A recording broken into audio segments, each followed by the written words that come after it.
Hello students, how are you. आज हम पढ़ेंगे क्लास 9th चैप्टर 3 रीढ़ की हड्डी। रीढ़ की हड्डी पाठ के लेखक का नाम जगदीश चंद्र माथुर है। यह पाठ एक एकांकी है। इसमें लड़की की विवाह की समस्या को दिखाया गया है। पुराने ज़माने में रूढ़िवादी मानसिकता होने के कारण लड़की का ज़्यादा पढ़ी लिखी होना शादी में बाधा समझी जाती थी। यानी ज़्यादा पढ़ी लिखी लड़की होने से ये समझते थे कि लड़की के नखरे बहुत होंगे और ज़्यादा पढ़ी लिखी लड़की से शादी करना नहीं चाहते थे लोग। इस पाठ में जो पात्र हैं उनको हम ध्यान से देखेंगे। कौन कौन से पात्र हैं।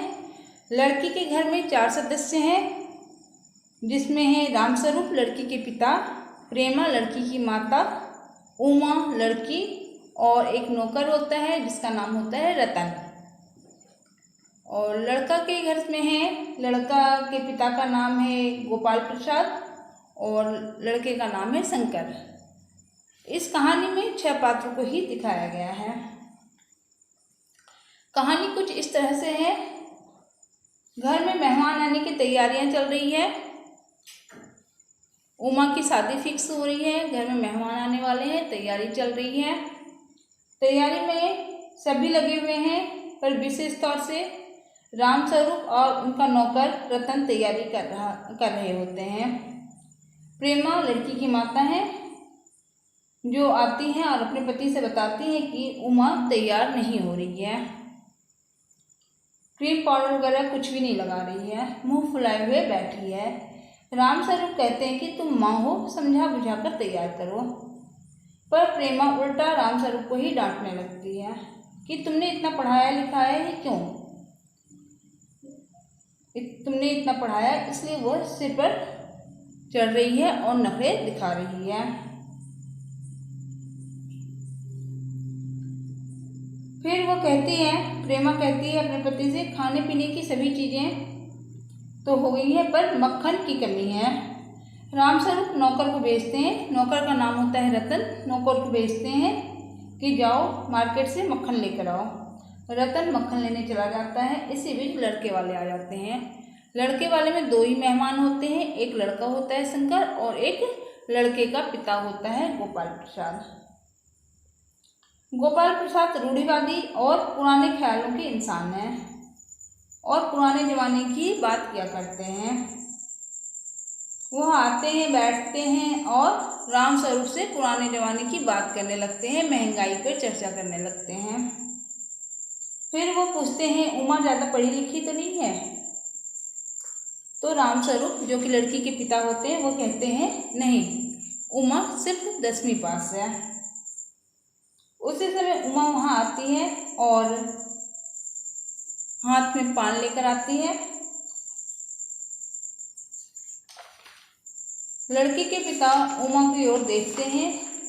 फिर उमा के जो पिता होते हैं रामस्वरूप, वो उमा की तारीफ करने लगते हैं कि उमा को खाना बनाना बहुत अच्छा आता है, उमा को पेंटिंग करना बहुत अच्छा आता है, उमा को सिलाई करनी बहुत अच्छी आती है।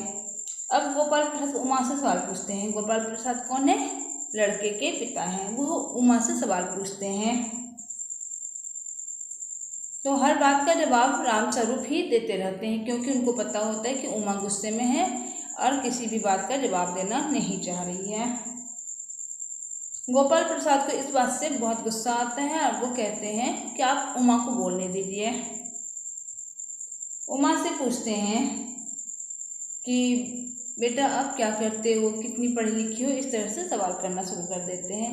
इसी बीच उमा की नज़र शंकर की तरफ जाती है। वो शंकर को देखकर पहचान जाती है। शंकर होता है लड़का, जिसे देखकर वो पहचान जाती है कि पिछले साल हॉस्टल में, लड़कियों के हॉस्टल में, यह लड़कियों की छेड़ने के आरोप में बहुत पिटाई हो गई थी, जिसमें कि इसकी रीढ़ की हड्डी में भी बहुत चोट लगी थी।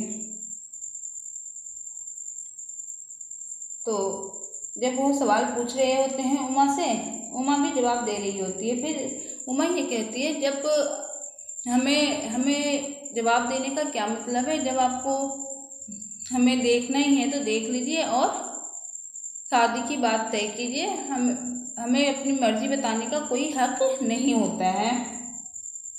फिर वो पूछता है कि आप कितनी पढ़ी लिखी हो, तो उमा कह देती है कि मैं BA पास हूँ। ये सुनते ही उसे बहुत तेज गुस्सा आता है, गोपाल प्रसाद को, लड़के के पिता को बहुत गुस्सा आता है। वो फिर रामस्वरूप से कहते हैं कि आपने मुझसे झूठ क्यों बोला, आपकी लड़की BA पास है तो आपने मुझे क्यों बताया कि मेरी लड़की 10वीं पास है। आप झूठ बोलते हैं, आपने मेरे साथ धोखा किया है, इसलिए आपके घर में हमें रिश्ता करना ही नहीं है। और अपने लड़के गोपाल से कहता है कि चलो इनके घर में रिश्ता नहीं करना है। उमा इतने में ही कहती है जाओ जाओ, हमें भी तुम्हारे साथ कोई रिश्ता नहीं करना है, और जाते जाते अपने लड़के से भी पूछ लेना क्या तुम्हारी रीढ़ की हड्डी ठीक है। तो इसके माध्यम से लेखक बताना चाह रहे हैं कि आज से कुछ साल, अब तो समय बदल चुका है। लेखक बताना चाह रहे हैं कि रीढ़ की हड्डी का क्या अर्थ होता है। रीढ़ की हड्डी का अर्थ होता है इज्जत। इस नाटक में नाटककार का उद्देश्य यह बताना है कि जिसमें लड़कियों की शादी के लिए भेड़ बकरियों की तरह मोल भाव किया जाता है। लेखक ने आधुनिक युग की पढ़ी लिखी, आत्मगौरव से भरपूर उमा के माध्यम से यह बताया कि रूढ़िवादी लोगों को किस तरह लताड़ा जाता है। लड़कों के गुण दोषों को ना देखने वाले भी लड़कियों के गुण दोषों की छानबीन करते हैं। ऐसे ही लोगों का प्रतिनिधित्व गोपाल प्रसाद करते हैं। उमा के सामने शंकर की इज्जत कुछ भी नहीं है, फिर भी गोपाल प्रसाद उस शंकर की सराहना करते हैं। इस प्रकार लेखक ने समाज में चल आ रहे रूढ़िवादी व्यवस्था और व्यावसायिक मनोवृत्ति का उपहास किया है। ओके फ्रेंड्स, अगर चैप्टर पसंद आया हो तो लाइक कीजिए, सब्सक्राइब कीजिए। Thank you, all the best.